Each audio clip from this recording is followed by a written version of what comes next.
internasional. Ya, kenapa Eliano Reinders?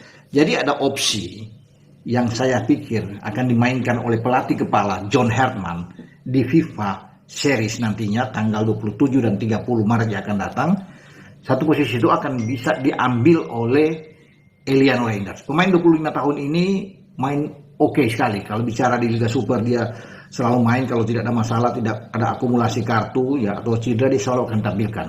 Apalagi kalau bermain di AFC Champions League 2, selalu dimainkan dalam 8 pertandingan terakhir sebelum Persib dihentikan oleh Ratchaburi. Nah, kalau ke timnas, karena kita perlu gelandang untuk mengisi posisi Tom Haye yang tidak bermain. Karena Tom Haye itu kan kita tahu bersama, dia harus menjalani 4 laga ya bersama dengan Said Batinama juga pemain timnas kita. Ya usai kita bertarung melawan Irak ya di grup B Piala Dunia Zona Asia yang berlangsung di Arab. Ya itu di akhir pertandingan tentunya ada keributan, protes-protes yang dilakukan terhadap wasit asal Cina yang Manning ketika itu yang dianggap. Yes, alhamdulillah 10 kabar bagus timnas Indonesia di sepanjang bulan Maret tahun 2026. Skuad Garuda punya jadwal super sibuk. Ada juga kabar dari pelatih timnas Indonesia John Hartman yang ngebet banget ingin juara Piala AFF dan FIFA Series 2026. Dan satu berita lagi yang tak boleh kalian lewatkan tentang bocoran jadwal siaran langsung laga perdana timnas Indonesia vs Saint Kitts dan Nevis di FIFA Series 2026 live di stasiun televisi ini. Serta kabar 6 pemain naturalisasi dicoret John Hartman jelang FIFA Series 2026 karena dianggap sudah tidak memenuhi kriteria kebutuhan timnas Indonesia. Kalian jangan sampai ketinggalan. Begini faktanya. Tapi, Mimin minta tolong tonton video ini sampai selesai agar tidak ada kesalahpahaman yang terjadi. Dan tak bosan-bosan juga, tolong like dan share video ini ke media sosial kalian agar semua orang tahu apa yang sedang terjadi. Seperti kita ketahui bersama, Maret 2026 menjadi panggung penting bagi timnas Indonesia yang akan tampil di ajang FIFA Series 2026 di Stadion Utama Gelora Bung Karno, Senayan, Jakarta. Turnamen mini ini bukan sekedar uji coba internasional, melainkan momentum awal era baru di bawah arahan John Hartman. Pertandingan melawan Saint Kitts dan Nevis pun dipastikan disiarkan langsung di TV nasional dan platform streaming. Berikut ini 3 faktanya.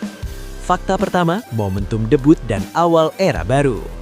FIFA Series 2026 akan menjadi laga perdana John Hartman sebagai pelatih kepala timnas Indonesia setelah resmi ditunjuk pada Januari lalu dengan kontrak hingga Januari 2028.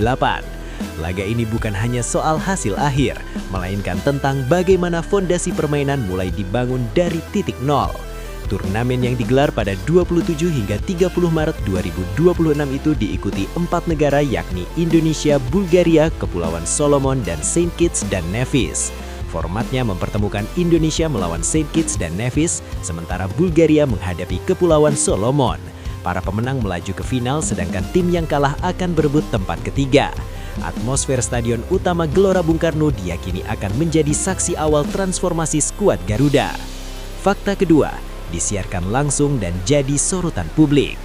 Pertandingan Indonesia kontra Saint Kitts dan Nevis dijadwalkan berlangsung pada Jumat 27 Maret 2026 pukul 20 WIB di SUGBK. Laga ini akan disiarkan langsung melalui TV nasional serta layanan streaming video, sehingga publik tanah air dapat menyaksikan secara luas. Sorotan besar tertuju pada bagaimana Hartman meracik komposisi tim dan menerjemahkan filosofi barunya di lapangan. Dukungan supporter di stadion maupun dari layar kaca diyakini memberi suntikan energi tersendiri. Momen ini bukan sekedar laga persahabatan, tetapi etalase awal wajah baru timnas Indonesia di pentas internasional. Fakta ketiga, ajang bangun kimia dan adaptasi. Gelandang Persib sekaligus pemain timnas Indonesia Mark Klok menilai FIFA Series 2026 memiliki arti krusial bagi skuad merah putih. Ia menegaskan pentingnya proses adaptasi dengan staf kepelatihan baru. Turnamen itu sangat penting saya pikir, karena semua tahu ada staf kepelatihan baru, kata Klok. Kalau ada staf kepelatihan baru, semua mulai dari nol lagi. Dengan filosofi berbeda, dengan gaya bermain berbeda, dengan keinginan semua berbeda. Jadi pasti kita mulai dari nol. Dan FIFA Match Series itu adalah momentum untuk bangun tim lagi untuk kedepannya. Klok juga menambahkan, Di sana akan dibangun kimia dan ya cari momen dan situasi terbaik dengan pelatih yang baru. Pernyataan itu menegaskan bahwa laga ini lebih dari sekedar pertandingan, melainkan laboratorium untuk membentuk identitas permainan dan kekompakan tim. Nah, sebelum lanjut mendengar berita ini, untuk para netizen, keluarkan satu kalimat pamungkas untuk menanggapi kabar ini. Apakah kalian yakin dengan skuad yang sangat mewah ini Timnas Indonesia mampu meraih gelar prestasi di ajang FIFA Series, Piala AFF, Piala Asia, dan Piala Dunia bersama pelatih baru John Hartman? Ayo teman, berikan tanggapan kalian di kolom komentar. Bravo Timnas Indonesia, bravo PSSI, bravo John Hartman. Ayo Garuda, buktikan bahwa level kita sudah dunia. Buktikan bahwa kita adalah raksasa Asia. Tiket Piala Dunia harga mati. Di sisi lain, jangan lupa juga satu kalimat khusus untuk Erick Thohir CS yang sedang berusaha keras memajukan sepak bola Indonesia. Silahkan tulis di kolom komentar. Ayo terbang tinggi Garuda. Mari kita lanjut teman-teman. FIFA Series 2026 bukan hanya tentang skor di papan pertandingan. Ini tentang arah baru, tentang harapan yang dirajut kembali, dan tentang bagaimana Garuda bersiap terbang lebih tinggi. Dukungan publik dan kerja keras di lapangan akan menjadi bahan bakar utama menatap perjalanan panjang ke depan.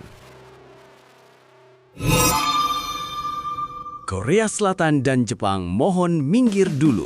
Cuman Timnas Indonesia yang bisa begini dibanding raksasa Asia. Tak banyak yang menyangka bahwa di tengah upaya membangun kekuatan baru, Timnas Indonesia justru memiliki satu keunggulan yang bahkan tak dimiliki raksasa Asia seperti Korea Selatan dan Jepang. Di saat negara-negara itu dikenal langganan Piala Dunia dan punya deretan pemain di Eropa, skuad Garuda diam-diam menyimpan kartu truf istimewa di bawah mistar gawang. Inilah 3 faktanya. Fakta pertama, 2 kiper inti di Liga Top Eropa. Keunggulan paling mencolok terletak pada posisi penjaga gawang.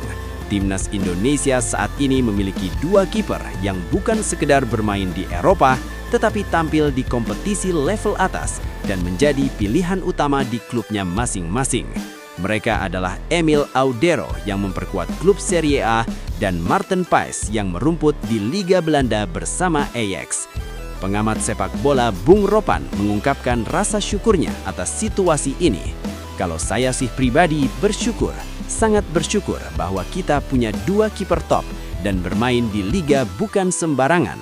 Klub betul-betul kawakan, ujarnya. Pernyataan itu menggambarkan betapa langkanya situasi ini dalam konteks sepak bola Asia. Bukan hanya sekedar tampil, keduanya dipercaya menjadi kiper inti, sebuah status yang menegaskan kualitas dan konsistensi performa mereka di level tinggi. Fakta kedua, mengungguli Korea Selatan dan Jepang. Yang membuat situasi ini semakin menarik adalah perbandingan dengan kekuatan tradisional Asia seperti Korea Selatan National Football Team dan Jepang National Football Team. Selama ini kedua negara tersebut dikenal sebagai eksportir pemain ke Eropa.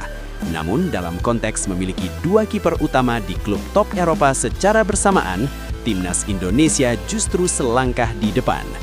Bung Ropan menegaskan, gak ada di Asia satu tim pun, entah Korea Selatan, mau Jepang, mau Uzbek, punya 2 kiper yang bagus, yang bermain di Eropa, di level yang top. Bahkan Jepang yang reputasinya sudah mapan di kancah internasional, disebut hanya memiliki 1 kiper di Eropa. Jepang cuma Parma 1, Suzuki kan, tapi kita punya 2, dan sekarang dua-duanya menjadi kiper inti, katanya. Fakta ini menjadi simbol bahwa Indonesia mulai berbicara dalam peta persaingan Asia, setidaknya untuk sektor penjaga gawang. Fakta ketiga, modal besar hadapi agenda internasional. Kehadiran 2 kiper berpengalaman Eropa jelas menjadi suntikan moral bagi pelatih John Hartman. Dalam menghadapi agenda seperti FIFA Series dan Piala AFF, stabilitas di bawah mistar adalah fondasi penting untuk membangun kepercayaan diri tim. Penampilan gemilang di kompetisi Eropa menjadi referensi nyata bahwa keduanya terbiasa menghadapi tekanan tinggi. Meski demikian, Timnas Indonesia masih memiliki pekerjaan rumah di lini depan, khususnya sektor striker yang dinilai perlu peningkatan kualitas. Namun kekuatan di posisi kiper memberi jaminan rasa aman yang krusial. Dari tangan dan refleks Emil Audero hingga ketenangan Martin Paes, Garuda kini punya tembok kokoh yang bisa menjadi pembeda saat laga-laga krusial tiba. Situasi ini menunjukkan bahwa kemajuan tidak selalu harus seragam di semua lini. Kadang sebuah tim bertumbuh dari satu sektor yang sangat kuat, lalu perlahan menular ke bagian lain. Kepercayaan diri lahir dari fondasi yang solid, dan saat fondasi itu sudah ada, langkah menuju level berikutnya tinggal soal konsistensi dan kerja keras. Teruslah percaya pada proses. Sepak bola selalu memberi ruang bagi mereka yang bersabar dan terus berkembang. Ketika satu keunggulan sudah dimiliki, itu bukan akhir, melainkan awal untuk membangun kekuatan yang lebih besar lagi. Media Inggris mulai curiga dengan Elkan Bagot. Jangan-jangan karier bek timnas Indonesia di Liga Inggris sebentar lagi akan berakhir seperti ini? Sorotan tajam datang dari Inggris terhadap perjalanan karier bek timnas Indonesia Elkan Bagot. Di tengah minimnya menit bermain bersama Ipswich Town, masa depan pemain 23 tahun itu mulai dipertanyakan. Media setempat bahkan menilai waktunya di Portman Road bisa saja segera berakhir jika situasi tak berubah. Ada 3 fakta yang membuat kekhawatiran itu menguat. Fakta pertama, minimnya kesempatan bermain di musim ini. Musim berjalan menjadi periode yang tidak ramah bagi Bagot. Sepanjang kompetisi, ia baru mencatat 7 penampilan di semua ajang. Ironisnya, ia belum sekalipun merasakan atmosfer kompetisi Championship bersama tim utama Ipswich. Kesempatan yang datang hanya di ajang seperti Premier League Cup, FA Cup, serta Premier League 2 dengan total 2 penampilan di masing-masing kompetisi. Situasi ini menggambarkan betapa ketatnya persaingan di lini belakang Ipswich. Di usia yang seharusnya menjadi fase pematangan karier, Bagot justru lebih sering berada di luar radar skuad utama. Minimnya jam terbang di level kompetisi utama jelas menjadi alarm bagi perkembangan seorang bek muda yang membutuhkan konsistensi dan pengalaman pertandingan kompetitif. Fakta kedua, kritik tajam media Inggris soal masa depan. Media Inggris Football League World melontarkan penilaian yang cukup keras terhadap prospek Bagot. Mereka menulis, meskipun memiliki prospek yang menjanjikan saat masih di akademi, tampaknya bek Elkan Bagot tidak akan pernah menjadi pahlawan Ipswich Town seperti yang ia impikan. Penilaian tersebut didasarkan pada rekam jejaknya sejak promosi ke tim utama. Bagot lebih banyak menjalani masa peminjaman ke sejumlah klub Inggris seperti Gillingham, Cheltenham Town, Bristol Rovers, hingga Blackpool. Alih-alih mendapat tempat tetap, ia justru terus berpindah demi mencari menit bermain. Ketika kembali ke Ipswich pun, posisinya belum berubah signifikan. Football League World menegaskan, jelas bahwa peluangnya tidak akan meningkat, dan di usia 23 tahun, dia perlu bermain setiap minggu jika ingin berkembang dan dikenal di tahun-tahun mendatang. Bahkan mereka menyarankan agar Bagot mempertimbangkan hengkang, terlepas apakah Ipswich promosi ke Premier League atau tetap di divisi kedua. Langkah berani dinilai sebagai solusi terbaik demi menyelamatkan perkembangan kariernya. Situasi ini menjadi persimpangan penting dalam perjalanan seorang pemain muda yang membawa harapan besar, baik di klub maupun di timnas Indonesia. Ketika peluang tak kunjung datang, keputusan besar seringkali menjadi jalan keluar yang tak terhindarkan. Konsistensi bermain adalah kunci bagi setiap pesepak bola untuk bertahan dan berkembang di kerasnya sepak bola Inggris. Perjalanan belum selesai, setiap tantangan adalah ruang untuk tumbuh. Dengan usia yang masih relatif muda dan pengalaman di berbagai klub, pintu kesempatan tetap terbuka lebar. Yang dibutuhkan adalah keberanian mengambil langkah, kerja keras tanpa henti, dan keyakinan bahwa masa depan bisa dibentuk lewat keputusan yang tepat hari ini. Ketua Umum PSSI, Erick Thohir tiba-tiba puji Gianni Infantino. Ada apa? Pujian itu datang di tengah berbagai capaian penting sepak bola Indonesia dalam beberapa tahun terakhir. Ketua Umum PSSI Erick Thohir secara terbuka menilai kepemimpinan Presiden FIFA Gianni Infantino membawa dampak nyata bukan hanya bagi dunia, tetapi juga untuk Indonesia. Dari ekspansi Piala Dunia hingga lahirnya agenda baru seperti FIFA Series, arah kebijakan FIFA disebut membuka ruang lebih luas bagi negara berkembang untuk tampil dan dipercaya. Berikut ini 3 faktanya. Fakta pertama, terobosan besar di era Infantino. Sejak menjabat sebagai Presiden FIFA pada 2016, Gianni Infantino dinilai berani melakukan sejumlah perubahan signifikan. Erick Thohir menyebut berbagai ide lahir dalam 1 dekade terakhir, mulai dari FIFA Series, Piala Dunia U17 yang kini digelar setiap tahun, ekspansi Piala Dunia 2026 menjadi 48 tim, hingga format baru Piala Dunia antar klub. Berbagai terobosan tersebut bukan sekedar perubahan teknis. Ekspansi peserta Piala Dunia 2026 menjadi 48 tim membuka peluang lebih besar bagi negara-negara Asia, termasuk Indonesia, untuk bersaing di panggung global. Agenda FIFA Series pun menjadi ajang baru yang memberi kesempatan bagi tim nasional meningkatkan level kompetisi internasional. Indonesia bahkan dipercaya menjadi salah satu tuan rumah pada akhir Maret 2026 dengan partisipasi Kepulauan Solomon, Bulgaria, serta Saint Kitts dan Nevis. Fakta kedua, kepercayaan dunia untuk Indonesia.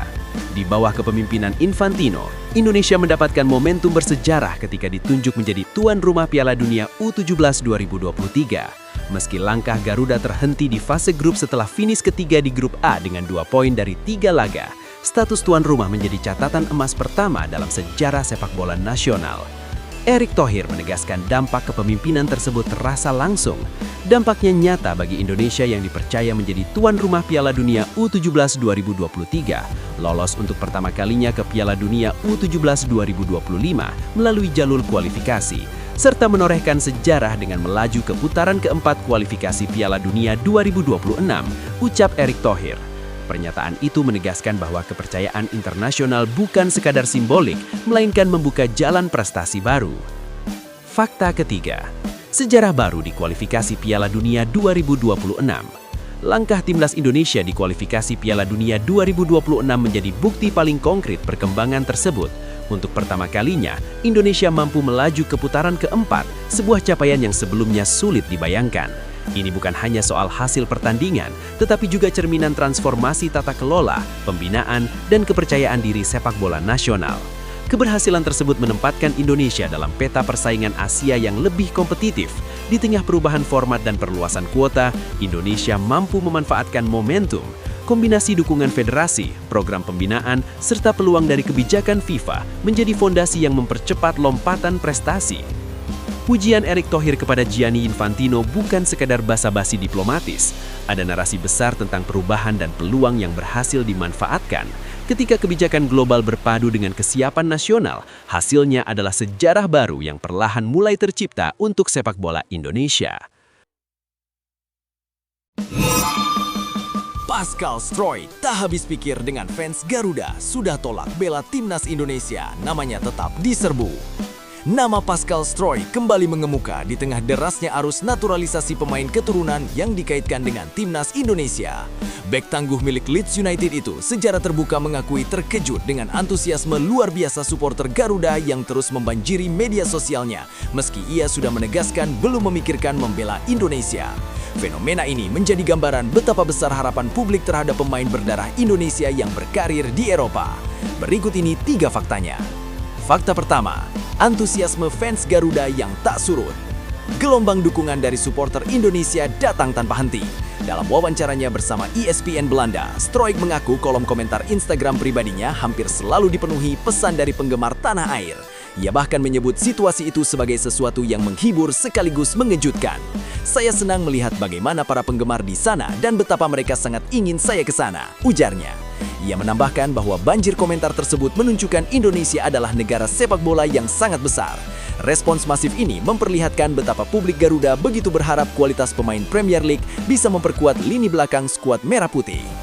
Fakta kedua, tegas memprioritaskan Leeds United dan mimpi bela Belanda. Meski tersanjung dengan perhatian tersebut, Stroik menegaskan bahwa membela Indonesia bukan fokusnya saat ini. Bek berusia 26 tahun itu memilih berkonsentrasi penuh membantu Leeds United bertahan di Premier League dan finish setinggi mungkin. Itu bukan sesuatu yang saya fokuskan. Saya ingin mengakhiri musim ini dengan kuat bersama Leeds United, tegasnya. Lebih jauh, ia mengungkapkan ambisi terbesarnya adalah menembus tim senior timnas Belanda. Bermain untuk tim nasional Belanda masih selalu menjadi impian bagi saya. Anda harus memastikan pelatih tidak bisa mengabaikan Anda, katanya, merujuk pada harapannya di lirik pelatih Ronald Koeman. Performa konsistennya musim ini dengan 24 penampilan di Liga menjadi modal penting untuk menjaga asa tersebut. Fakta ketiga, darah Indonesia dan peluang yang secara regulasi terbuka. Stroik memang memiliki garis keturunan Indonesia dari pihak ibunya. Ia menjelaskan bahwa kakek dan neneknya berasal dari Hindia Belanda sebelum menetap di Belgia. Fakta ini membuatnya secara regulasi memenuhi syarat FIFA untuk berganti federasi bila menginginkannya. Kakek dan nenek saya meninggalkan Hindia Belanda, jadi memang saya punya koneksi dengan Indonesia, ucapnya. Namun hingga kini belum ada sinyal kuat bahwa ia akan membuka pintu bagi timnas Indonesia. Situasi ini tentu menjadi tantangan tersendiri bagi pelatih Garuda John Hartman yang tengah membangun kekuatan baru dengan memaksimalkan potensi pemain diaspora. Fenomena ini memperlihatkan betapa besarnya harapan publik terhadap talenta keturunan di Eropa. Antusiasme supporter adalah energi luar biasa, namun pada akhirnya keputusan tetap berada di tangan pemain yang memiliki mimpi dan jalannya sendiri. Sepak bola selalu tentang pilihan dan proses. Siapapun yang mengenakan lambang di dada harus benar-benar datang dengan keyakinan penuh. Dukungan yang konsisten dan semangat yang tak pernah padam akan selalu menjadi kekuatan terbesar bagi Garuda dalam meraih masa depan yang lebih cerah.